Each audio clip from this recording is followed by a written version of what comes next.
guys, I'm Tim. And I'm Dan. And this is a Board Game Rundown. This week's episode, we've got some news. We've got our ongoing Kickstarter popularity contest between us. And then we've got like a topic, I guess, to talk about. Yeah. Since it's not really a top 5. We can do it in that order. I wrote down 5 games, but not in an order of importance. I wrote down more than 5. 1, 2, 3, 4, 5, 6, 7, 8, 9, 10. I wrote down 10. Good. I think I saw one that I did not write down because I thought we'd have crossover. Yeah. So I'm glad for that. So anyways, in news, I don't have a ton, but did you see the thing with Stefan Feld? Is that what you're going to talk about? No, that's not what I was going to talk about. I did see it. Okay. So Queen Games, I believe they've announced there's going to be like 8. Yeah. And they've teased all the images already, I believe. Right. And they're all cities. Yeah. It's all city-related games. But they're basically repurposing, reskinning, updating older Feld games is what it looks like. But they're changing the name. So Bruges is being re-implemented into Hamburg. So they've tweaked some of the mechanics and the artwork. And they're going to be putting that out. And then is it Macau? M-A-C-A-O? How do you say that? That's how I would say it. Okay, cool. And that's turning into Amsterdam, which I'm grateful for because it's easier to say. Yes. That is how I would say that one too. Those are right. Good news. Yeah.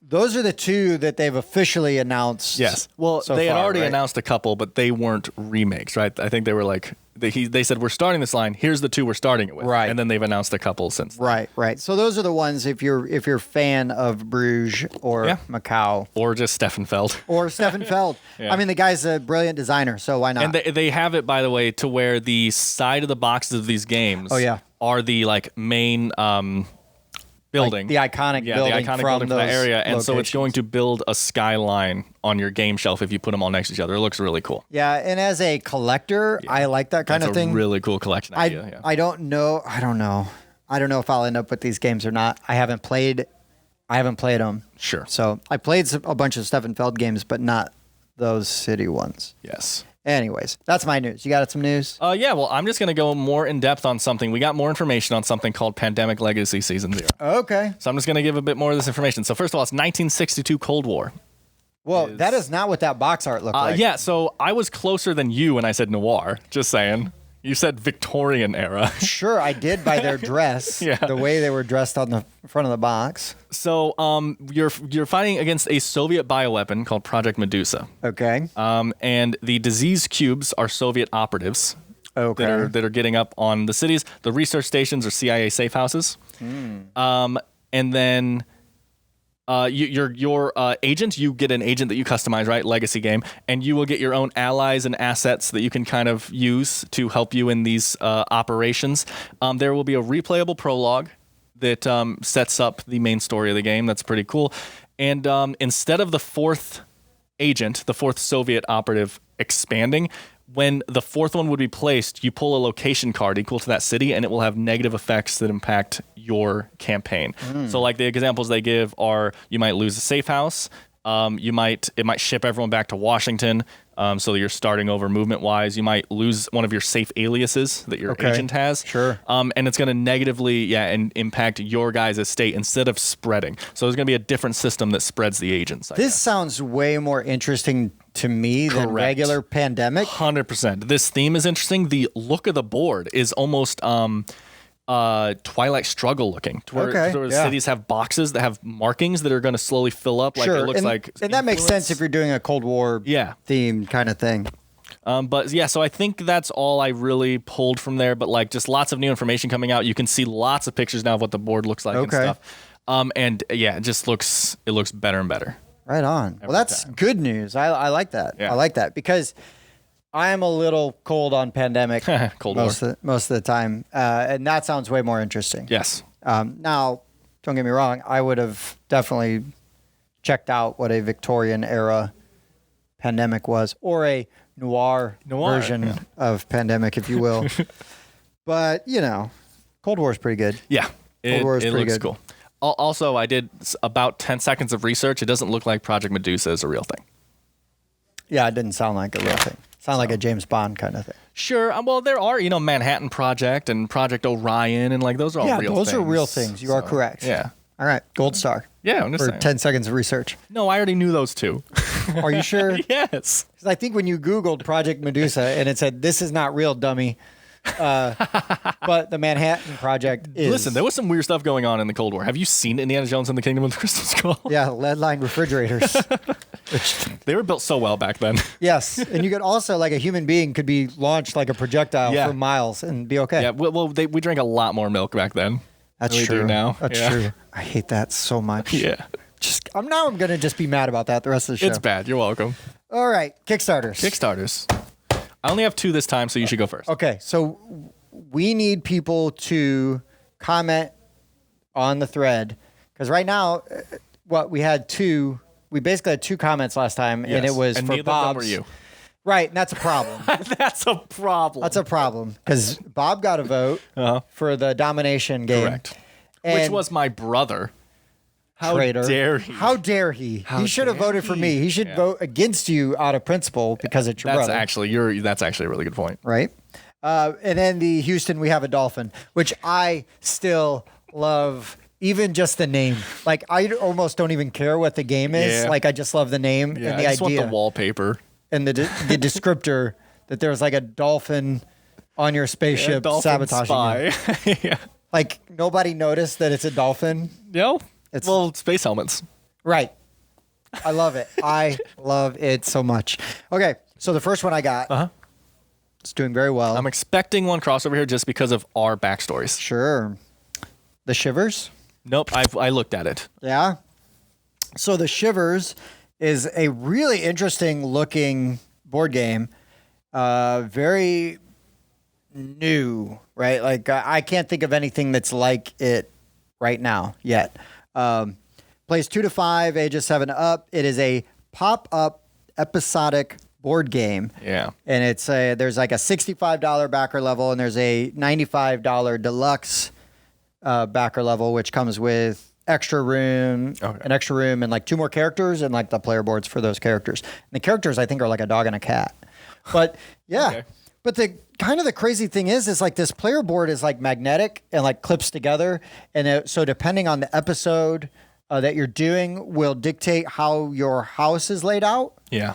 And so, and then also like you turn the cards. So they give you different things as you turn the cards and you insert them in slots. And then there's all this interactive stuff in the pop-up, of the house. It's definitely one of those interesting looking things. Like, it's like you see the pictures, you're like, interesting. So it's like a pop-up book that you play on. And It's different every time. Like, it's so weird. Right. There's so much potential. Yeah. Like, it could be a real dud, but there's also a ton of potential with it. The artwork's really neat. It's got a nice style to it. And then they don't have minis. They have standees, which is fine. Again, I think it fits that game. And they fit the art style, right? Because then the standees look like pop-up people. So good point. Yeah, so it fits Ugh, I just had to compliment you. But I thought that looked really interesting. I would say it's worth checking out if it's something you might be interested in. It looks definitely family oriented, geared towards. I think even in the video, the guy tells a story about wanting to have a game to play with his kids and stuff. But the only thing is you'd only be able to play it from like the one side, right? So if you had like a bunch of people, you all have to be on the same side because it's I didn't even think about that. I'm just looking at this flat like nothing. That's really a nitpick though at this point. Sure. Because maybe it's like crazy. I didn't watch the video for it, but maybe are they like 3D pop-ups though? Can you look at it from every direction? I don't think they're 3D pop-ups. I don't think. Because that's a thing. Because there's like a wall. Oh yeah, there's a wall behind it. You're right, to make it look like a set. Right. Yeah, you're right. Never mind. But I love the idea of magnetic tiles like clicking together. Yeah. Like that is a game component. Just in general, like for your birthday, I could buy you magnetic tiles. Yes. And you're like, hey, just do that the whole time and then we'll make a board game out of it. That's a good idea. See? Yeah. I got it. All right. So the Shivers, that's my first one. Yeah. Okay. So I'm going to do my smaller one first. I would be surprised if you did not want to talk about this one. I've had my eye on this one for weeks before it hit Kickstarter. That does not mean I'm going to back it, but I find this very interesting. Roll Camera, the filmmaking board game. I looked real hard at that one because I love movies. Yeah, exactly. That's why I thought there might be crossover because both of us have a backstory of loving movies and some acting stuff. We don't. Stuff like we that. we have not gone a week of doing the show where we don't talk about some movie before or after. Yeah. Or quote 30 things. So Roll Camera, the filmmaking board game, this was weird because I couldn't find like the publisher. I just saw the developer's name of Malachi Ray Rempin.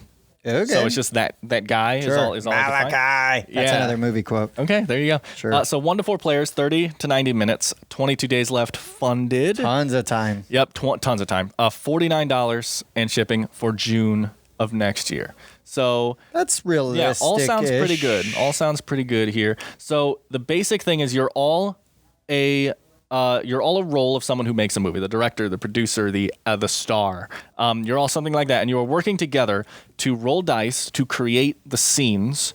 And so the basic premise, I didn't write all this down, but the basic premise is 2 cards randomly get put down, and that will give you your genre of movie. So it might say horrified grandparents, whatever. Okay. And that's the basic premise of the movie.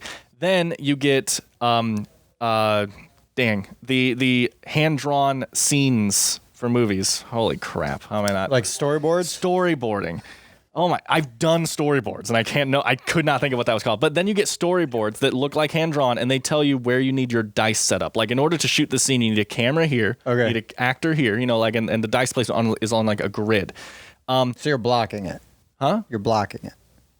Yes. Staging it. Yes. Correct. Okay. Yeah. Yes. I was confused because they're literally blocks, and I was like, well, yes. But, sure. So then you work together and you roll your dice, and each person has special abilities. Obviously, the director can change dice to do certain things. And then when you complete the scene, it flips over, and now it's a colorized version of the storyboard, right? So it's like, oh, look, we filmed that scene. And everything you do costs time and money, and you're trying to shoot 5 scenes to make a competent movie without going over budget and without running out of time to make the movie. And I love this theme so much. I love the idea of working together to make movies. That's something that I wanted to work on for a long time and had no idea how to do it. And I was like, someone else will do it. And now finally someone has at least done a light version, but still. Just the idea of that. It looks like that's basically all I have. The only other thing, because I don't know how this works, is you do, as you're shooting the storyboards, you do gain or lose quality of the film. But I don't know if that's just if you didn't have the perfect dice placement and stuff like that. I don't fully know how that works. You didn't, Yeah, thanks for all the images popping up on the screen right now, Jeff. But that's no pressure. That's the game. The theme is very interesting to me. I love this idea so much. I love a cooperative thing where we are working together to make a movie. I love that. It sounds pretty neat. Yeah. But that's Roll Camera. My next game is also cooperative. I thought this looked really neat, and I haven't heard anybody talk about it. The Night Cage. I almost wrote that would have been my third one, but I don't know. I watched the video, I looked up all the stuff, and I was just like, I'm not feeling anything. Oh, I think this could be really neat. Yeah. And I think that this is a game where you kind of are setting a tone, right, and a mood. But the Night Cage is a cooperative tile placement game, 1 to 4 players. There is a $35 version and then a $49 deluxe edition. The deluxe edition comes with like some... I was going to say, that's not much of a price difference. So. Some like flickering LED candles and like there's a cardboard tower that'll hold all your tiles. The deluxe edition has like an acrylic tower that holds the tiles. But basically, you're drawing these tiles and you're placing them, and you wake up like in this labyrinth. And you've got a candle, and you are trying to find your way out of this labyrinth before your candle goes out. Yeah. So, and it's co-op. So everybody wakes up in different spots of this labyrinth, I think. And then, or maybe all together.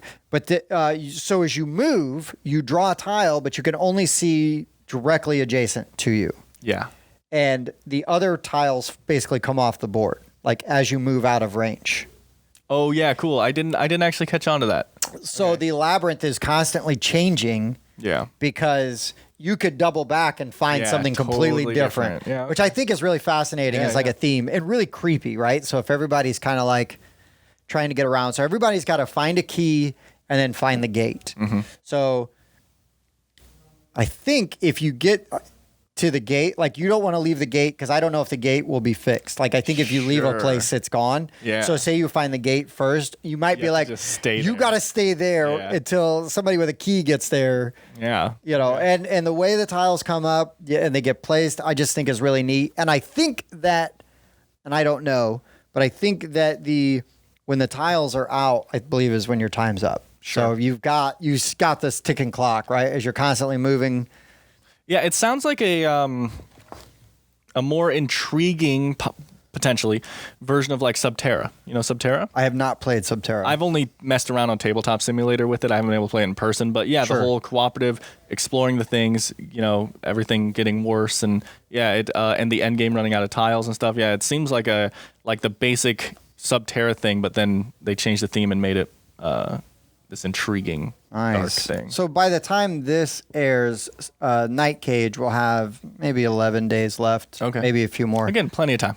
Yeah, plenty of time. I think this looks really neat. The art is very basic. Like I shouldn't say basic.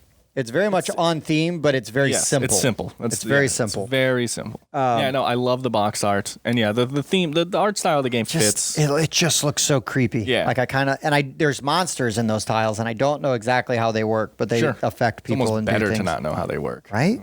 Creepy. So Night Cage, check it out. I think it looks neat. Your go. So there's no way you don't have this one, right? Maybe. I don't know how to say this dual word. player boards. I don't know how to say this word. Daimyo? Daimyo. Yeah, the Rebirth of the Empire. I got Daimyo. I figured that you would. This is so Tim, but I had to write down because this was actually, I didn't see this until shortly before, I didn't see it till I did my research for Kickstarter specifically. Yeah.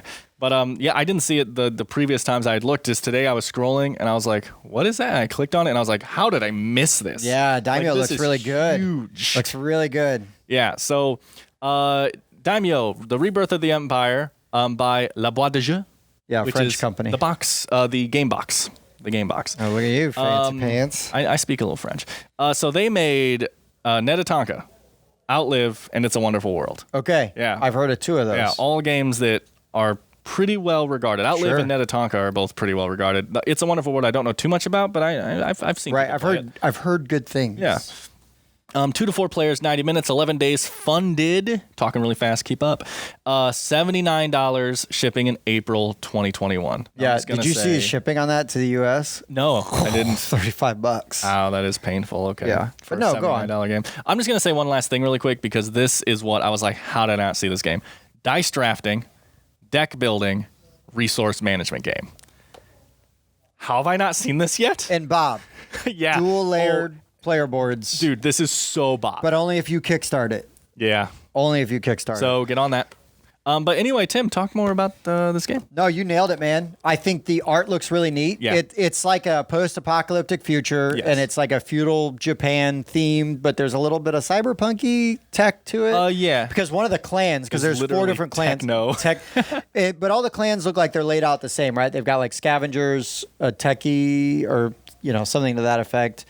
So everybody's got agents. Yeah. The interesting thing to me, I thought, was that so there's one Kickstarter pledge. Basically, you just pick what language you want it in. So you have choices, but it's all the same game.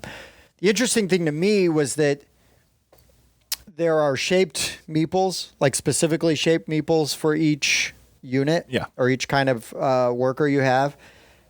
But then if you kickstart it, you get the miniatures. Yeah. Also. Oh, also. Yes. Oh, I didn't know that. Okay. It's all included. Yeah. Everything's included. So I thought that It's was not just an upgrade then. right, but I thought shouldn't they have a cheaper now this is coming from the guy. I guess I want my cake and eat it too cuz I usually only want like 1 or 2 choices on a Kickstarter backing. I want the regular or I want everything. Yeah. One or the other. But this one, you just have to get the all in. And I'm like, well, what if you just want the meeples? Sure. Because friends with people that don't love miniatures. I mean, they're weird, Sure, but you'll it's get fine. the miniatures, so. Right. But if somebody backs it and it's like, well, I've got these minis, but I'm never going to use them. Yeah. So it just seemed like, can't you offer like a $20 cheaper pledge? Or A $20 cheaper is a big dip. that's a lot of miniatures, though. I guess, yeah. It's like 40 miniatures. Yeah. And it's a lot.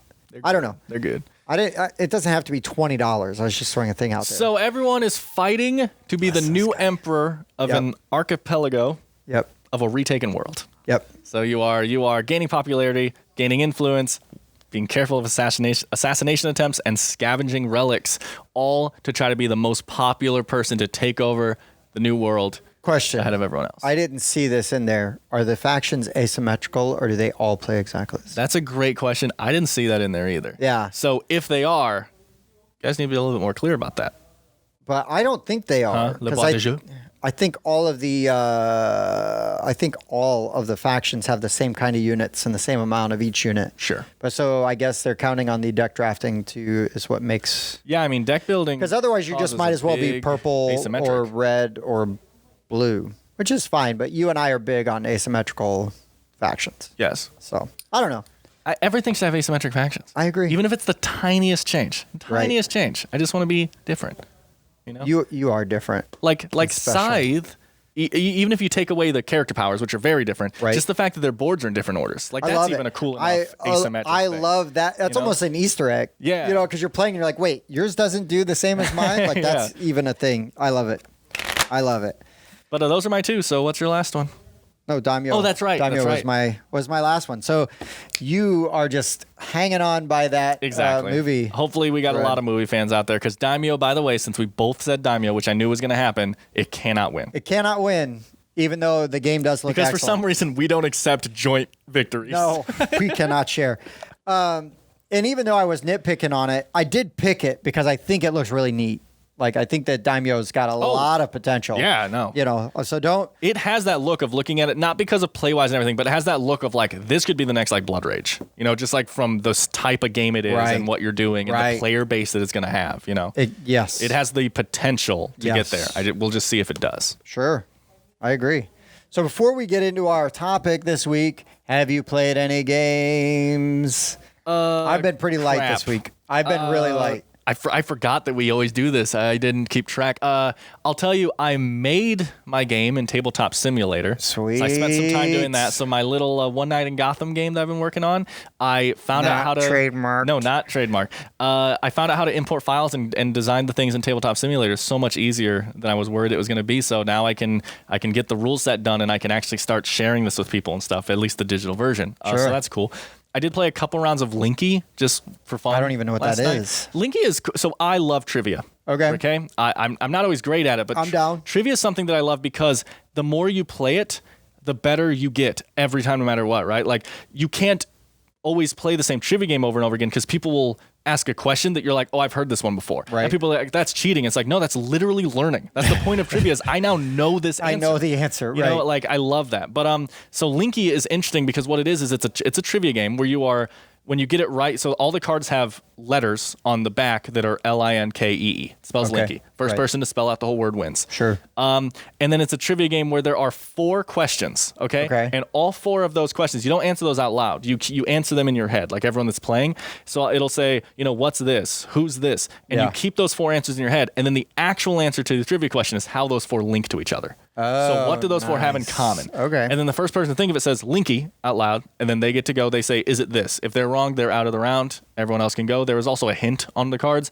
That's the biggest negative with Linky is the hints almost always give the answer away. Sure. It's just a shotgun effect then of who can say Linky fastest. Sure. But yeah, so I like this idea. So you just need 4 things to link to the hint. To link to the answer. Right. Yes. I can't think of an example right now, right? But like so. One of them was movie studios. So like all the things was like, so like Fox is a question about animals. This type of animal does this, and then Universal is like, if you have a remote that works on all your devices, it is a what remote, right? Sure. And so you get Universal, Fox, all these things, and then so obviously movie studios is the answer. And I just like that it takes the normal trivia guessing game and instead adds this linking. Factor that you have to do. I like that. That's the name Linky. Exactly. Right on. But so that's the only thing I can remember right now that I played. Other than For Sale.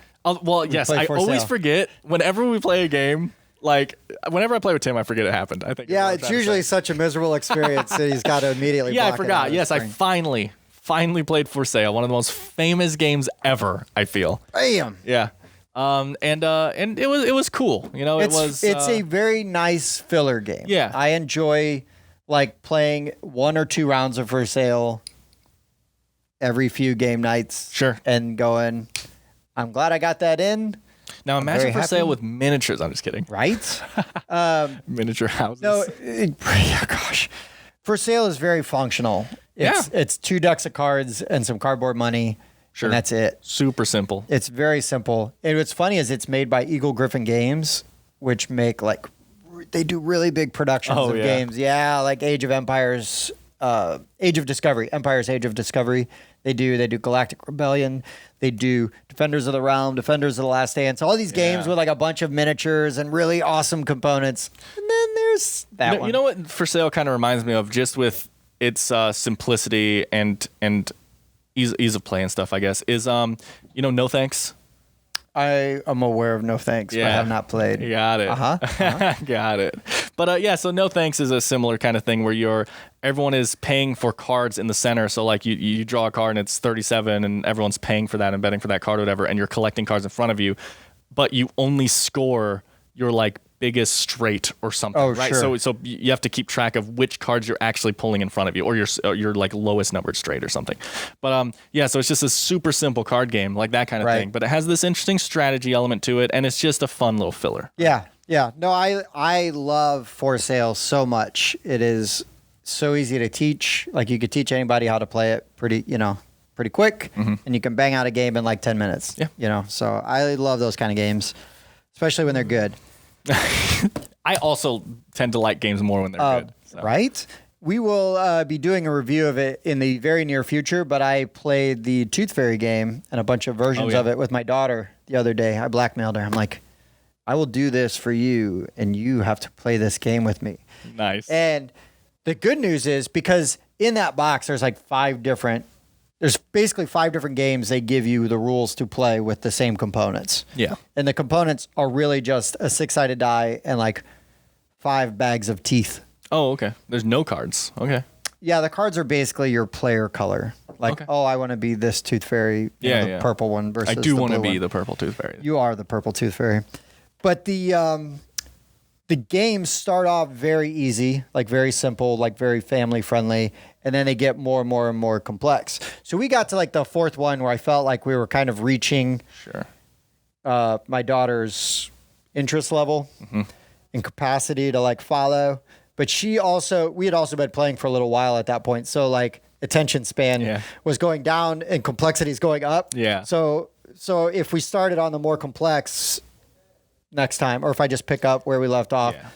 But we played a bunch of different rounds of that. And actually, I think some of these games would be fun to play with you guys, 'cause, like even the very basic ones, because you're just like, you're drawing teeth out of a bag and it's real time. And you're trying to get, you can only draw one at a time. And you're trying to get your color, right? So I'm trying to get my 5 green teeth out of my bag. But if I've got like a yellow and a blue, and a purple, well then when you've got 3, you can take 3 teeth and put them in somebody else's bag. So like, so you're just like constantly like throwing teeth at other people's bags, so it's getting harder and harder to draw the color you need. Okay. It's pretty good. That's mean. It's mean. It's fun. It's fun. And then we played like a bluffing one where you are, it's basically liar's dice. Okay. So I have 3 teeth. You roll a die. Well, it's like I think that there are 6 green teeth. Oh yeah, like in all the bags in there, right? Okay. So you're like 6 green teeth, and my poor daughter. This was like one of the last ones we played. She's like, lie, and I'm like, I have 6 green teeth because I had them in the last round. And then she's like, wait, lie. Yeah. It was like, oh no, but no, it was a lot of fun. It was really cute. Like I said, I look forward to actually playing some of these games with adults and kind of seeing how they go. And I forget what the other 2 were, but they were fun. Like we all. Again, it's kind of neat that you've got just this one little box and you've got these different versions. So I could play one game with my kids and then another game with, grown-ups. Yeah. And use all the same stuff. Do they all take all the components? No, some of the games don't use like 6-sided die. Okay. You're not necessarily using all of the teeth. Sure. I was wondering if it was possible in any way to have 2 games going at once because of the component split. Very possible, depending on player count. Cool. But yeah, I played a little bit of Tooth Fairy. I had a bunch of stuff going on this week, so I did not play as many other games. I'm still working on like the rules for Evil High Priest. Not that it's overly complex, but like actually like sit down and set it up and try it out. And then I kept meaning to set up Planet Apocalypse. Yeah. I'm playing it solo, but I haven't yet because it's like that's going to take another like a little bit longer, but just for the setup. the actual gameplay, once you got it all going, is not bad. I think it was Planet Apocalypse. I tried to find it on Tabletop Simulator just so that I could set it up and kind of learn too, because obviously I don't have your copy. And I couldn't find it. So I was like, dang, it would have been cool for us to both learn, you know. We need to get a game of Cthulhu Wars on Tabletop. Yeah. It's on there. It takes, so I don't know if you can, honestly, because like, your computer has some issue loading. Well, it's just because it's old, right? Sure. I'm just saying, like, my computer chugs when it's loading Cthulhu Wars. Oh, have you tried already? Yeah. Oh, I've loaded it up and looked at it, and I was like, dang. Like, my computer is a bit of a beast. Might just go start smoking. Yeah. Oh, boy. But those are some of the games that I played and some of the things I've been looking at and reading up on this week. So this week, our topic of discussion, provided by our wonderful producer, Jeff, and editor, was interesting or unique board game mechanics. I did not see the interesting. My list would have been a lot longer. I was trying to be very... Okay, so unique. Difficult. I added interesting. No, interesting is fine. I added interesting's totally fine. I was saying I didn't see that. Sure. So that's all I was saying. Sure. Some of these are very famous. Some of them are more opinionated. Sure. So what do you got? What was one of the? I'm just going to ask you, and this might mess you up. One of the first games you played where you're like, oh, this is really unique. And not like the first game you played because you're like, I've never played anything like this because it's the first time you played that. Wait a minute. You're trying to find out the killer, the weapon, and the location? Right. Man, that's honestly difficult. One that's the first game I think that I played that blew my mind mechanic-wise actually isn't on this list because other games have done it and stuff, but it's Betrayal at House on the Hill. Right, the way that it does that. But that's unique. I mean, other games do similar things, but Betrayal has a very nice combination and an interesting way. Because most games with a trader mechanic, I'm assuming that's where you're going to say other games have done it. Well, no, I was just saying the way that you're building the map and slowly changing everything as you're going on is what I was mainly saying. But the way that mechanic's also unique. The way that changes though, because that's the interesting thing to me with that mechanic specifically, and I didn't have that game on the list, but it's definitely worthy to talk about, is because yes, there are tile placement games where you're building a map like Mansions of Madness or something like that, or Carcassonne, right? Well, I mean, if you're moving through a map and the tiles are coming like exploration, out, okay, which is what you're doing in Mansions, and it can be or not Mansions, Betrayal, and the map will be different every time. Yes, right. Then the trader mechanic, unlike a Dead of Winter, where somebody may be a trader, they know they're a trader at the beginning of the game. They don't turn into a trader like halfway through, right? Sure. So you start the game as a trader. You already are a bad guy at the beginning. The fun thing about Betrayal is that like halfway through, anybody can turn into the trader. Yeah. And it might move the board around. Like basically all of your objectives completely change. Yeah. And it's interesting that you want everyone to level up and become powerful because you want to be able to fight off the traders together, but you don't want the trader to level up and become powerful. But you don't know it's gonna happen. It might be me. I don't know. So yeah. So it's like you want everyone to be on equal footing when the I know that does rub some people the wrong way, but they want to be able to maximize like their gameplay. Sure. I don't care. No. Don't be a dummy. It is pure just have fun. Storytelling nonsense fun. That is it. That is it. And I've played games where it has been if blah, blah, blah becomes the trader, we're all toast. Yeah. Because they've gotten a lot of points. Yeah. And it's like, whoop. And I've also seen it where you think that it's going to be like, oh, I hope it's not me. Because like, if I'm the trader, I have got nothing. Exactly. But then you become the trader and you're like, whoa, I'm all powerful. Exactly. It's like, oh, your character's out of the game now. You're Dracula. And it's like, I accept. Yes. No, Betrayal's a really good one. It's because they do a lot of really good things with the mechanics. Yeah, it has a lot of familiar mechanics in it, but none of them work the way they do in other games. Right. They tweaked all of them slightly. Because like Battlestar Galactica, for example, you could become a Cylon or discover you're a Cylon later on. But the board doesn't really Exactly, change. and your end game goal is always the same. Right. Right. That's the interesting thing about the traitor and Betrayal is you don't know who the traitor is, sure, like we said, but also the traitor's goal is different every single game. Right. Like what he has to do to win and what the survivors have to do to win, the whatever they're called, the explorers. But so that's it. Like there's a couple really obvious ones to talk about, right? Yeah. So like Dice Forge. Yep, I didn't write that one down because originally I was working it as a top 5, and I was wanting to avoid crossover. Sure. So, but yeah, Dice Forge is amazing. I love that mechanic. There are other games that have done it, but not near as well. Like I believe it's like Rattle Bones, or I think that's the name of it. It's really insanely tough to get the faces off of the die, and it just doesn't flow as well as Dice Forge. To me, Dice Forge plays very easy and flows So to very say, for well. anyone who doesn't know, the main mechanic we're talking about in Dice Forge is it's one of the only games I've ever seen where you build your dice. So everyone starts with these simple dice, but you are like buying and drafting. Drafting's the wrong word, but yeah, you're getting these. You're paying for these other faces that you then pop a face off your die and put a different on, and people's dice slowly become very asymmetric and different as the game goes on. And my die, I can focus wanting to get this certain mineral or currency in the game. Hey, yeah, good point. Dice Forge! Yeah. The editor off screen is like, please, it's right behind you. That's why I don't have to insert a picture. Yeah. Dice Forge. Look, see how good it looks? Doesn't it look great? Let me just turn that the right way so that, well, I can't do it. I'm terrible at that. Dice Forge. Really good. Really good game. Yeah. Really, And really cool mechanic. That, really good at what I it wanna see more. does. Yeah. One of the games I wrote down, one of the first ones to come to mind for me was, and I know you've probably never heard of this, but if you have, You're Tim, so that makes sense. yeah, let me get the name right. Chopstick Dexterity Mega Challenge 3000. That's what it's called? Yes. My goodness.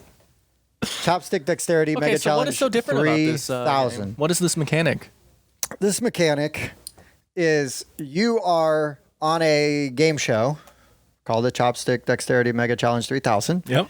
And you've got all of these different colored sushi bits in a bowl. And then you've got your little bowls in front of you. And what's going to happen is a token is going to get flipped over and it's going to show a piece. And you need to get that into your bowl. And it might be, there might be like 3 of them chopsticks? Is that what using you're about to say? chopsticks. Oh, no. And so everybody is reaching in to this bowl with the same, and you're allowed to knock them out of like people's hands and do all that. It is chaos, madness, but it's so much fun. It is such a fun take on a dexterity game, That for should lack have of a been better. the like slogan under the title. You have that ridiculously long title, I can't remember, and then it says like chaos, madness, chopsticks. You're welcome. That should have been, yeah. Ding. Add that to the box. That's good. So yes, Chopstick Dexterity Mega Challenge 3000. 3,000. Part of the ridiculousness is the name. Yeah, no, it reminds me of that old show. What was that freaking show called where they dubbed over this Oh, Japanese yeah, show yeah, in English, and it's like the It's amazing. most extreme elimination challenge. Yeah, something like that, yeah. like, oh man. But yes, it's definitely playing on that humor. Yeah. And the game is ridiculous. I'm horrible with chopsticks, but we have gotten to where we've been at conventions and like we needed another set of chopsticks. So somebody went to a Chinese restaurant, like got food and then That's got chopsticks and then got the little things that you can clip to your chopsticks to hold them together. Yeah. So I now have a bunch of those in my game box. So if people Call that the can't American clip. can't use chopsticks, and that it's so much fun. But it's not flicking, which is its own like good I just hope the mechanic, chopsticks are very dull. right? See, we hit each other instantly. It's so good. So that is a mechanic. That's a mechanic. that is. I've only seen implemented like that in one game. Oh, yeah, and sure. and enjoy it a lot. It's the same mechanic as like not pit. That's not the one, but that's slap the card kind of. Oh, mechanic. yeah, There's a yeah, lot of like games, but Slapjack. Yeah, but they tweaked it to. Yes. Yeah. Because you actually have to have like a little bit of skill. Yeah. A little bit of skill. Yeah, I'd never do that. Can't even hold chopsticks. Oh, you're doing it. It's gonna be fun. So my next one, I am very proud to talk about. yes. So this one this is my mechanic name that I came up with this. All right. Right. So in Dice Forge, I called it dice building because that's pretty obvious. Yep. So this one I called social knowledge. So that's what I'm talking about for this. Social knowledge. Yes, that's what I called this. So this is Hanabi and Conclusio. Sure. The reason I'm proud is because we can now include Conclusio. We have a that, direct link. Yep. Yeah. Nice. So Hanabi and Conclusio, every time I teach someone this game, I don't even tell them how to play it. I'm like, let's play this game, blah, blah, blah, for either game. and then you win. I hand out 'Cause they the don't know what cards. they're No. I explain afterwards, but I hand out the cards. I take the cards and I put them in their hand facing backwards, and they go, "What?" Like it blows their mind every time. Sure. I love doing that without telling them. So what you I'm just doing. like manipulating people. Yeah, is no, what you're definitely. saying. Yeah, I trick them, and then I explain all the rules wrong, and then I Right. win. Perfect. But no, so yeah, Hanabi and Conclusio both have a mechanic where your hand of cards is facing away from you, and everyone else knows. Or sorry, you're in Conclusio, it's the one card. In Right. Hanabi, it's the hand of cards. But so you have a hand in Conclusio, you have that one card face away from you. Everyone else can see, and you can't, and you're trying to figure out what that card is by deduction techniques. And in Hanabi, you hold your hand backwards, and everyone else is giving each other clues so that you can try to figure out where the cards are in your hand, what they are, so that you can almost build like a set collection thing in the middle of the table cooperatively. And that I want to see that mechanic more. The whole Sure. having everyone else know what you have, and they have to help you figure it out. Right, I right. I love that mechanic so much. And like I said, I just call it social knowledge. It's the best thing I could come up with for it. Oh, But, and those are good. Yes. yeah, I like that mechanic. That's a good mechanic that is not used a lot. Yeah, again, this is another thing that I talk about with roll and writes and deck builders, where I would love to see this mechanic make its way into a more heavy real game. Sure. But to where there's also this interesting hidden knowledge mechanic. Sure, I like sure. that. A mechanic that started in one game and then they perfected it with like their next, well, not necessarily their next game, but sort of the next game in that series is the ecosystem engine building of like Evolution, Okay. which then became Oceans, Yeah. where they perfected it with Oceans. Have you played Oceans? I've played it multiple times with you, Tim. Have you played Evolution? I only played Evolution once, maybe twice. I think I didn't love it. I thought it was too mean. It's very mean. Which was interesting because then I thought Oceans wasn't mean enough. Sure. So Well, you have clearly not been playing enough with me No, because but what I'm saying is, see, you can be mean in Oceans, but you cannot kill each other, right? Is what I'm saying. Right. To where in Evolution, it was almost extremely easy to kill each other. Yes. And I almost wanted a middle ground. Right. You know? Right. But I love for Evolution and Oceans, you're building up these species and they've got different traits, and the size of the traits, like the size dictates on like what you can do or like how healthy you are in Evolution. Yeah. Where in Oceans, you're playing these trait cards down, and it determines whether, again, like Evolution, you're either like a carnivore or you can an omnivore, whatever. And so you can attack your neighbor's species and eat them, or you can eat your own, and you can set up this amazing ecosystem where like this guy feeds off of this guy in a way that doesn't hurt him. So Jimmy over here is not mad at me because I'm not hurting him by this guy feeding me. Then this guy just eats off of this dude. Yeah. So I'm not making anybody mad there. You're making a conveyor belt. You are. of You dinner. are. You're just making this amazing engine. Yeah. That's the thing I was going to say about Oceans. First of all, if you haven't played Oceans and you like Evolution, personally, Oceans is dramatic step up. Buries it. Yeah, it it is. just Oceans buries is so it. good. It's You so have good. to check it Is out. that North But Star what I was going to Games? say was Yes. it not only does it step on Evolution, but also it is one of the most fulfilling engine building games. Period. And it's beautiful on the table. It's stunning looking. Yeah, beautiful. no, I like Oceans a lot. And then the dark, like once you start getting in the depths. Yeah, I haven't played enough times to really get into the depth man. strategy. I don't fully understand what to do with the depth cards. It's so good. Anyway, but it kind of took engine building like in a unique way and to like a different level for me. Now, I know some people like the roll for, not roll for the galaxy, race for the galaxy style of engine building. Sure. But man, Oceans, the way that there's just a symmetry to it that I just love. Yeah, it just has a perfect balance of engine building games sometimes get almost too complicated. Right. You get too many things going. You start losing track of what you're doing on your turn. Right. Gizmos is an example for me. Sure. I didn't love Gizmos when I played it because it got to the point where there was just so much going on everyone's turns that I was like, I can't even keep track of what's happening. Right, I get it. Fun game. But this game does an amazing part of staying elegant. And there's a ton of stuff to do on other people's turns. Yeah. Yeah. Because, oh, wait, you ate? Like, I get to eat because you ate. Like, so I get food. Yeah. Yeah, it's really good. This kind of just turned into a review for Oceans, but also though, cool mechanics and stuff. Whatever you were talking about. I don't care. Oceans is really good. Yeah. Oceans is really good. The next one for me is another really obvious one that people talk about all the time, but I just think it deserves to be talked about, although it has missed its stride a couple times. So this one already has a name, a Crossroads game. Dead of Winter? Dead of Winter started it. They then came out with Raxon, which is in the Dead of Winter universe. Oh, yeah. They then came out with Gen 7, which got a little bit of hate. When Gen 7 came out, it was people like in a space station. Right. You remember that one? And then just recently this year, I didn't know this until recently, they came out with Forgotten Waters, which is also a Crossroads game. Aware of, but yes. yeah. And Forgotten Waters is like super high up on my want to play list right now. But yeah, so Crossroads game, I'll use Dead of Winter as an example because it's I don't know how it works in Forgotten Waters yet, and the other two games both did not get, super great reviews. But so in Dead of Winter, basically, while you're taking your turn, the person next to you draws a Crossroads card, and it will say something like, if the person does X, or if the person is playing X, anything like that. And so it's this story-building mechanic where it might say, if the person visits the gas station this turn, and I just sit there holding this card, the second they say, I'm going to the gas station, I say, pause.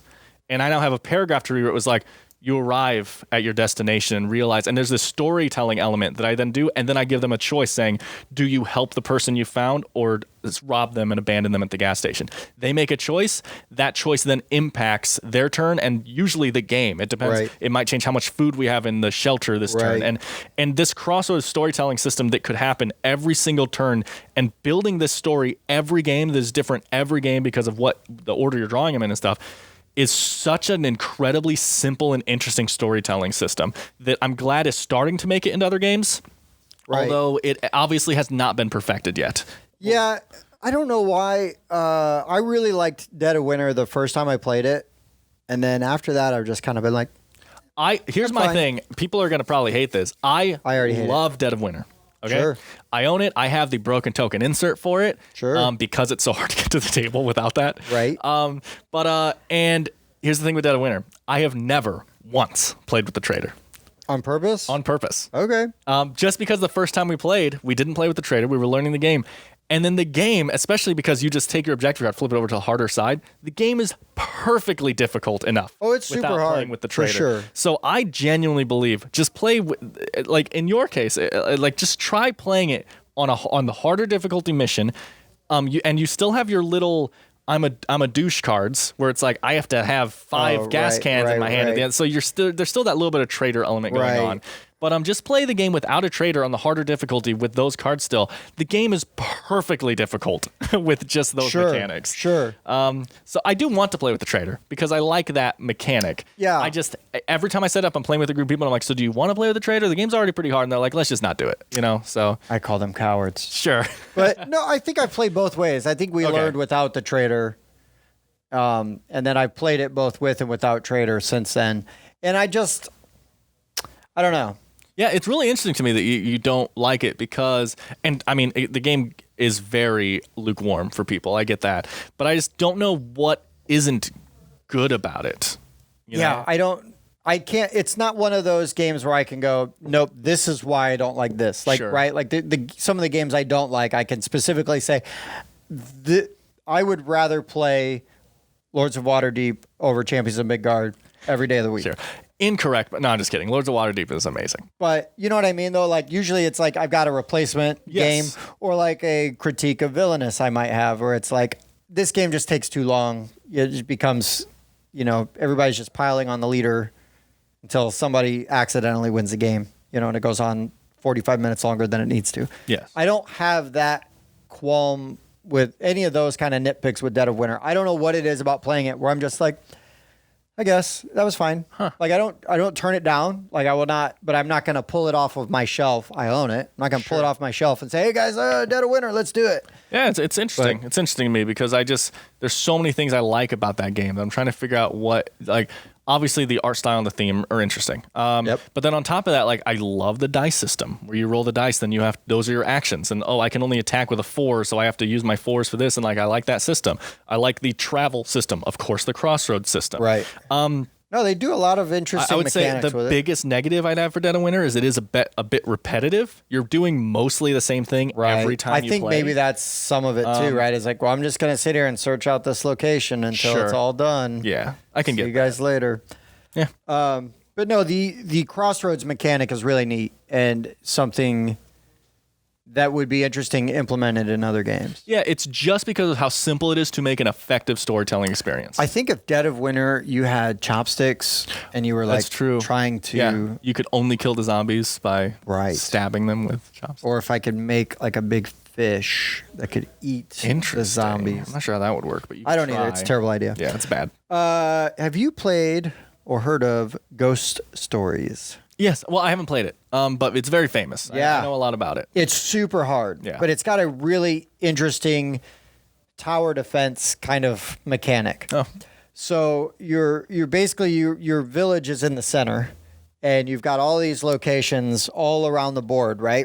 And the location, depending on the card, you're going to play a card on each location, and depending on what card gets flipped up, it might spawn monsters. There's things you have to do, like. I forget exactly what it is. You're rolling dice. You're trying to do things. You know what I mean? But there's only up to like 4 of you guys defending this village. So essentially, like you could go to like a side. You know, everybody like I'm going to go to the blue side. But you don't stand a chance by yourself. You're saying sometimes Yeah. the game. I've played this game a bunch. I've made it to the final boss one time. Wow. And got smoked because by the time we got there, we were like hanging on by a thread. The game is notoriously difficult. But the mechanic, I love the mechanic of, I just love the way that it does the tower defense in a sense, right? Sure. Or the castle defense, whatever you want to call it. And the way that you're trying to, because you're gaining colored tokens. They represent something. So like you need 4 to beat this guy. You need 3 to beat this guy. And then the ghosts are moving closer and closer to your village, and then it flips over.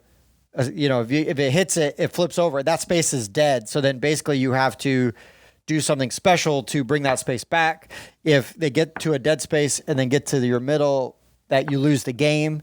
If too many spaces get flipped over, you lose the game. Yeah, it's classic really hard. Pandemic issue. Yeah, it's really hard, but the way that they do it and the way that there are figures moving in and you're like these monks, like popping around on the other side, kicking these ghosts' butts. It's really fun and really hard, but there's a lot of tension because everybody really needs to cooperate and like be into it. And they've all got different abilities. Each monk has it's asymmetrical. So it's straight co-op, but everybody's got different powers. So you're like, oh no, you're really good against these guys, or you can do this kind of thing. So you need to get over there and like take care of this. I can try to throw you some support, but we'll see. Anyways, Ghost Stories is really a really good like tower defense mechanic that I really enjoy. Need to play that game some more.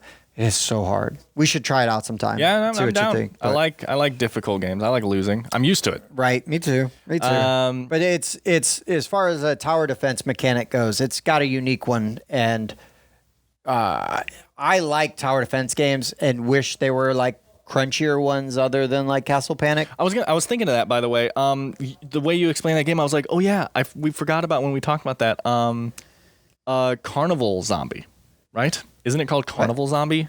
I've never heard of that. Okay. Yeah, it's like you're like in this carnival at night, and all the clowns and stuff like that are now zombies, and they're slowly coming towards you. Oh, sure, that's not nightmarish. Sure. And, well, the thing that people love about that game is like in a lot of those games, you start with very little and you become more powerful as the game goes on. Okay. Like you start with a stick, and then you get a pistol, and then you get a rifle. Sure. In that game, you just start with like the heaviest guns possible, and you're just mowing these guys down. It feels so fulfilling. So it's like Dead Rising, right? Like we're just sure, yeah. The zombies are arbitrary. But that game has an interesting mechanic too. Carnival Zombie, where we talked about a different game that has something. Oh, you're the pirate ship that you drop the dice tower in. Yeah, and where they land. Yeah, so in Carnival Zombie, I think it's called Carnival Zombie. Correct me. Oh boy. But there's a mechanic where there's like a little cardboard zone, and you take the cubes of all the zombies that were killed that day and you drop them on this thing, and any of them that fall off are now reanimated and they come back on the board. So as more and more zombies die, the cubes pile up on this, and it's more likely that they're going to fall off of this thing. And I like that. That's a neat idea. Yeah. I like it. So there you go. So the next one I'm going to talk about this is a game that people hate on constantly. And I get it. there's another game that is technically better, even though I don't think the theme is as interesting. Even Jamie Stegmaier threw some shade at this game the other day, and I was so disappointed. Jamie, I trusted you. But so Vast. The predecessor to Root. Sure. Super asymmetric game. Honestly, most people know what Root is right now. Think Root, but it's like less knights and dungeons and dragons and goblins instead of. I think the fun thing about Vast, though, is that somebody is the cave. So that's the mechanic I was going to talk about. Okay. Every time I teach Vast to someone and I explain what all the roles go, every single person goes, "Can I be the cave?" Right. Because so the basic idea of the cave is slowly building himself up, Carcassonne style, building these tiles down, and he wants to build as fast as possible. So he is putting trinkets and stuff, like he'll put a really long hallway of cave tiles and he'll put a golden chest at the end and he'll be like, "Knight, you really want to go loot that chest, don't you?" Because as the knight moves, he's causing the cave to grow bigger. Sure. And so you're wasting people's time. So is it the cave exists because it is explored? So is Schrodinger's cave? Kind of, yeah. So because it doesn't exist and it does exist at the same time, but you can't confirm it exists. Yeah. Until you go down the hall. But so the thing with the cave is it wants to grow as fast as possible. So it's slowing the other people down and it's causing them to explore more and stuff. Then at the turn the cave places its last tile and it is now as big as it can be. Now every single turn he removes tiles and he slowly collapses and he wants to collapse and kill everyone inside him. And I love that. Everyone has so much fun with this mechanic of growing and growing and like, yes. And then just like, and now I will kill all of you as I slowly collapse. It's so when we play this, can I be the cave? Dude, I don't care. I've played everyone. I do not care. But yeah, Vast, fantastic game. It has some slight, it's not even bouncing issues. I think the thing with Vast that Root did so well is Vast is more complicated to understand what you're doing, especially because everyone has a different end goal. Sure. In Root, everyone plays very differently, but it's all first to this amount of victory points. Right. To where in Vast, I win if I do A, you win if you do B, and they all interlock with each other. So it's a very complicated game, and I think that's what hurt people. Everyone has like a 2-page reference sheet they keep next to them, Sure. But once you know how to play the role, the game is one of the most fun, fulfilling experiences. I love it. I'll have to check it out because I've never played. I was put off by the potential long play time a couple times. Sure, I get, honestly though, most of the play time is the learning. Right. I think when it's like 4 people learning a game, and everybody, it's not like I can just answer a question or ask a question that answers something for everyone. One person has to know how to play every single role, or else you can't answer questions. I mean, that was kind of the problem with Root. And then I had a friend who was super familiar with Root teach me how to play, and it went really well. Yeah. So it helped out.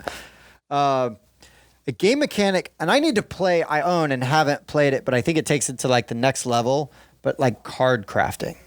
I have one of those on here, so Mystic we can talk Veil. about that. I don't have Mystic Veil. I have, isn't it called Edge of Darkness? So Edge of Darkness is the one I have not played that I think takes it to like another level. Yes. But I have played Mystic Veil. Mystic Veil is really neat.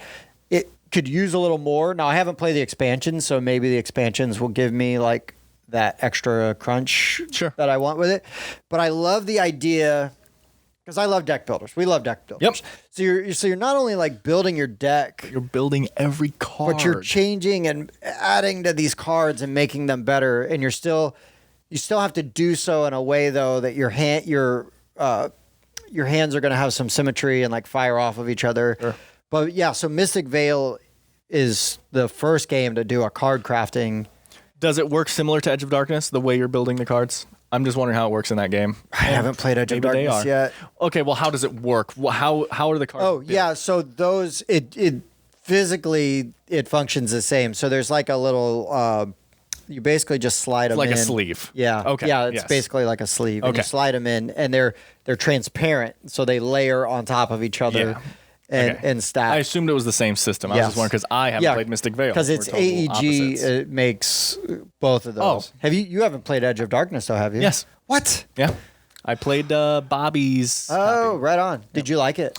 I did not like it that much, but the reason was because the way that the drafting card system in that game works feels very random to me, and it's literally just, oh, there's great cards out. Bob got great cards this turn. There's still pretty good cards out. Levi got good cards this turn. Oh, now there's nothing out there. I guess I'll take crap cards you're this welcome. turn. I don't like that type. Sure. There always needs to be ways in games like that for me to do something to clear the board and get new cards out.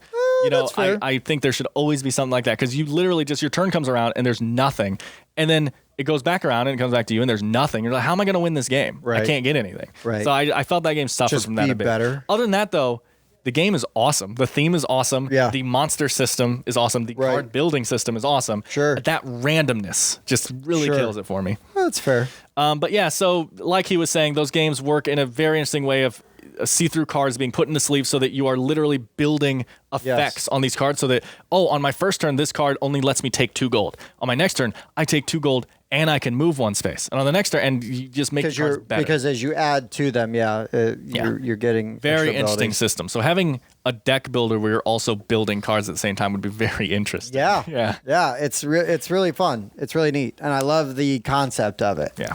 You got another? I got like 2 more that I'm super excited to talk about. Oh, okay. I have. But I have fire quite a off bit the ones you more, got. But they're fire all off the ones you got. Sure. So first of all, I just think this deserves a mention. I haven't played this. You haven't played this.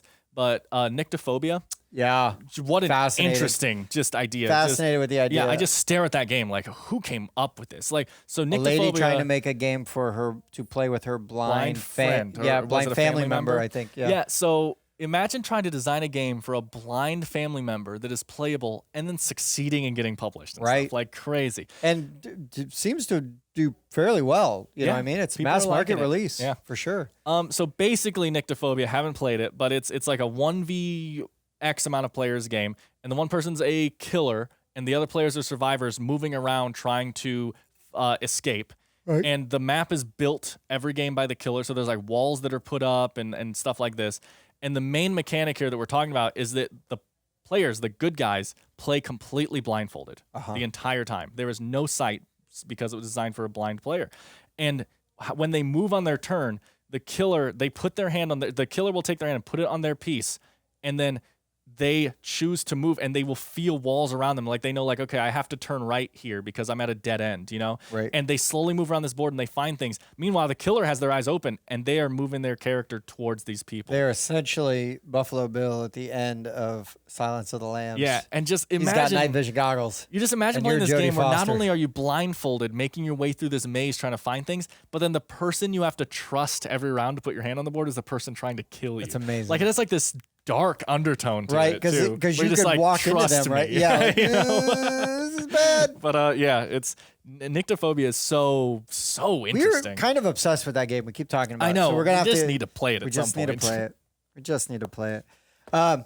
One I thought of while you were talking. Have you played Dungeon Fighter? No. Oh my gosh. Dungeon Fighter.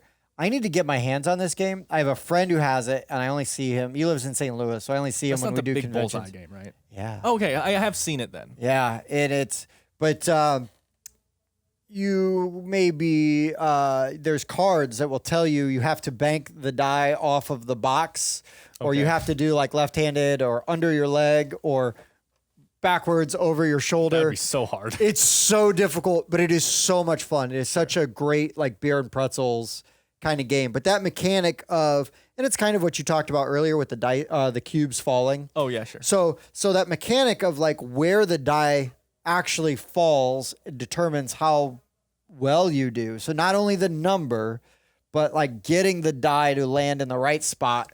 And then I assume you are fighting off creatures in a dungeon. Yeah, you're working through a dungeon. Yeah, okay. And it's co-op, you know, like everybody's taking turns and going around and doing things, and you've got special abilities. I can't imagine trying to get dice over. I can't even roll dice in front of me and keep them on the table. Oh, it's amazing. I can't imagine going over my shoulder. It's so good. I'm bad if I got to go left-handed. I don't care. Yeah. Like, we play this game and we're so loud when we play it too, because everybody's like, oh, you know, into it. Sure. But it is a really great mechanic of like chucking the dice, you know, onto the table, where it lands, you know, on the board. You need it to land on the board, and how it lands, you know, is so important. And a similar thing was that Poseidon's Kingdom game that I talked about a few weeks ago with components, where you've got that wave dice tower. That's amazing. So how the wave comes down and spills the dice out onto the board determines. So it's a similar mechanic. I love that mechanic. Yeah. I want a dice tower that sits over a board and shoots the die out. That impact where they land and what they do. It all and matters. Stuff. Yeah, like that is a really good mechanic. That is a Yeah. mechanic that I think is really neat. I got a couple small ones I'm just gonna run through because they're not. I don't think they needed the in-depth talk we've been giving some of these. I've got my favorite. I'll save my favorite one for last. So you Okay. do yours, and then I've got my last one. So just a couple little ones. So Robinson Crusoe. I love that event deck system where the top of the card will say something like you find the footprints of an animal. Right. And that's kind of all it does. And then an event happens, but that card then gets shuffled back into the deck.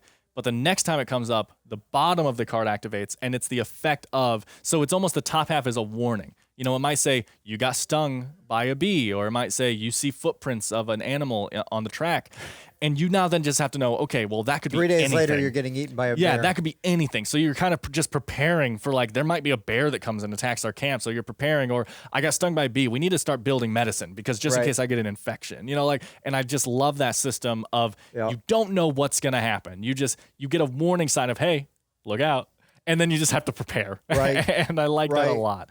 Captain Sonar's radio operator. I just wanted to mention that again. I haven't talked about it a lot. Captain Sonar is the just even the real time mechanic of that game and how well it works, in my opinion. Like I love it. Yeah.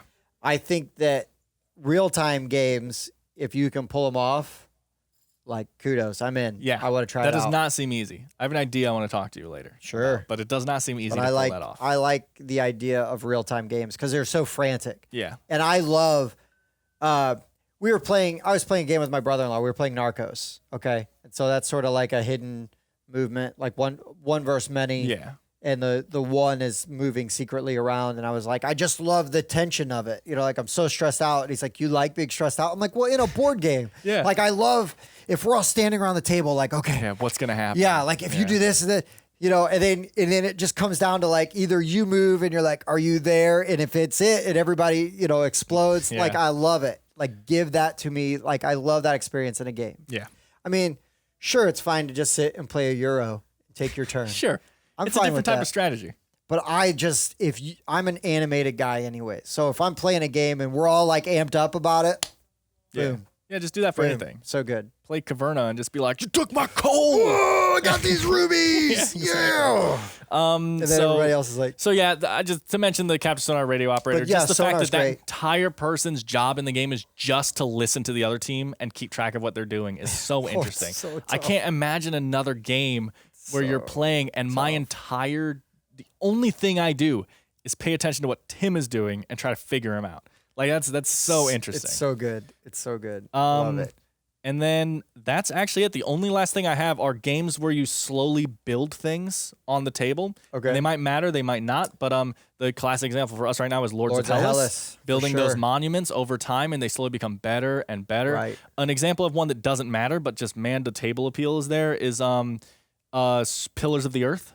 Oh, Pillars of sure. the Earth, you're slowly building that building in the middle of the map, and that tracks what round you're on. You will like, and we need to play Mezzo. Because Mezzo, you're building these tiered pyramids is one of the things that you're doing. Yeah, right? okay. And like scoring points. Yeah. But yes, the board develops, right? And, and evolves and grows. In a very pleasing to the eyes way. It's very tactile. Yeah. Looks good.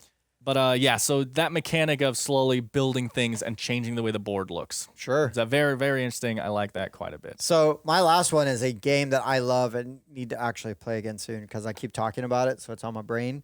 Escape from Aliens in Outer Space. Oh, yeah. So the mechanic of this game is a hidden movement, but everybody's hidden movement. No one knows where anyone is. Right. And there's no board, but you all have this book. And so you're just like, we're all on the map on page 4. And all the book is made up of dry erase pages, you know. So there's a bunch of different maps? Oh, yeah. There's a whole book full of maps, right? There's probably 10 or 12 maps and of different size and layout. So we're all trying to escape. But depending on the player count, there's X amount of aliens, okay? And on the map, it's gridded out. There's either like, there might be like shaded spots, or there might be like completely white spaces. I believe the shaded spots are like quiet zones. So if you move there, you don't have to Reveal? draw a card. Draw a card. And if you have to draw a card, you may or may not have to reveal. That's what it is. So like if you get like a blue card, I think you don't have to say where you're at. But if you get a red card, you have to say where you have to announce where you are. Sure. And the aliens are trying to find. Do they know who each other are? I was wondering that. I don't remember. I feel like they don't. I feel like they know don't either because I remember playing a game where an alien killed another alien. Yeah, okay. So you're like, but only aliens can attack. Oh, okay. So once someone attacks, the other aliens know, okay, I don't have to go after that guy. Right. Yeah. Right. But sometimes you're like, dang it, I just spent like 5 turns tracking this dude. Yeah. But then, so when somebody gets to like an escape pod, they flip over a card and it may be a dud. Yeah. And they announce, I am flipping over, like I'm checking Escape the pod at B, A3, yeah. right? And so then all of a sudden there's just like this huge convergence, right? And and you can, if you get killed by an alien, you get turned into an alien, I believe. So it's not even player elimination. Sure, it's like zombie mode. Yeah, it's so much fun. But I love the idea, and again, the tension of the game. You're calling out, and you're like, okay, well, they're here, Yeah. and I'm over here. And now usually it's like, I don't even think you have to call out your exact location. You have to call out like you have to call out a location within, like you're either in or adjacent to. Okay. So you can try to throw off a little bit, but like generally you're kind of going, you're going to be able to figure still out. giving a nice location. And then sometimes you'll draw a card and you can completely lie about where you went. Oh, got it. So sometimes you don't even lie. You just say like, just because it's like, Then I'd like to see have the light card. right, Yeah. right. So there's a lot of bluffing to it, but I just love the idea. It was so interesting to me that we all had our own book. We're all on the same map. And so kind of like Captain Sonar, right? Where you are tracking, you do want to do a little bit of tracking of other people's movements. So my book's always filled with notes. Put their initials on those spots and then like, or something. yeah. And then like smudging it out, like, oh, no. Like, that's not good. And just going, and there would be like 3 starting areas that you can choose from to start. So you may even be like in the same spot with somebody you don't even know because you're going through like this dark space station together. Game's so good. It's really tense. And it's a really neat approach to like a hidden movement system. Yeah, that's interesting. Yeah, hidden movement. I'm currently trying to work on my own little different hidden movements mechanic. Yeah, not easy. So I like hearing these things of different type of hidden movement mechanics. Yeah, and I think that's, I don't know. It's just a really neat mechanic. I really enjoy. Thought it was very well implemented. Well, Tom Vassell speaks very highly of this game and how stressful it is. Oh, So yeah. He's got your backup. Yep. I don't always agree with Mr. Vassell, Vassell? Yeah. but who does? Tom doesn't even always agree with Tom. I'm not going to go throw a game off a roof unless it's Champions of Midgard. But jeez. But no, that's pretty much. Yeah. I think we covered a wide range. Yeah, almost too many probably. Should have been 5. Should have just been 5. And my 5 would have been, in no particular order, Escape from Aliens in Outer Space, Chopstick, Dexterity, Mega Challenge 3000, Ghost Stories, Oceans, Mr. Bit. And my 5 would have been the first 5 I said. Those. Yep. But I don't know. There's a lot. It was really tough because it's a unique mechanic. Yeah, you're going to see similar mechanics in other games, right? Yes. But to find the game that either perfects it, or because you could say, well, when Dominion came out, deck building was unique. Exactly. Yeah. That's not good. Like, but to actually no, this is the game that like really nails it and or implements it in a new way or an interesting way. And so that was kind of the tricky thing with coming up with the list is it's like, well, I mean, there are hidden movement games like Escape from Aliens is not the first one to do that, but they are the only one I've ever known to do it with the books and everybody is hidden movement. Everyone. It's fantastic. And like Captain Sonar, right? That's the first real-time strategy like board game that I've ever played. Oh, yeah. Okay. And I don't know of others that are like it. Yeah. I don't know of any that are like it. Sure. So I'd say, we hopefully. What do we miss? Let us know if we're wrong. Well, if Dan's wrong, let him know. And then you can also comment on how you agree with me. That's totally cool. Those are both acceptable. We like it. Don't forget to say what Kickstarter game you think is the most interesting. Yes. Pick one of mine. You can't pick Daimyo. I mean, it looks really interesting. Don't get me wrong. You can give that one an honorable mention though. But the Shivers or the Night Cage, between one of those two. Yeah. Or Roll Cinema or Roll Camera. I mean, sorry. I don't know why I said cinema. That's not even an expression. Oh boy. Roll Cinema. I like movie things. Yes. Don't forget to check out our friends at the Board Game Mechanics. They've got a pretty okay podcast. Correct. We love listening to them, Yeah. or at least I do. And then also you can find us on Facebook. We hang out in the Meeple Game Society page all the time. We post our videos there. So if you're watching it from there, thank you. Don't forget to like, subscribe, do all the things. We like thumbs ups, comment, ring the bell, help Dan with that limp wrist. Please. It's hurting. I need more bell rings. More bell Please. rings, please. But guys, I've been Tim. I've been Dan. Thanks for watching. We'll see you next time.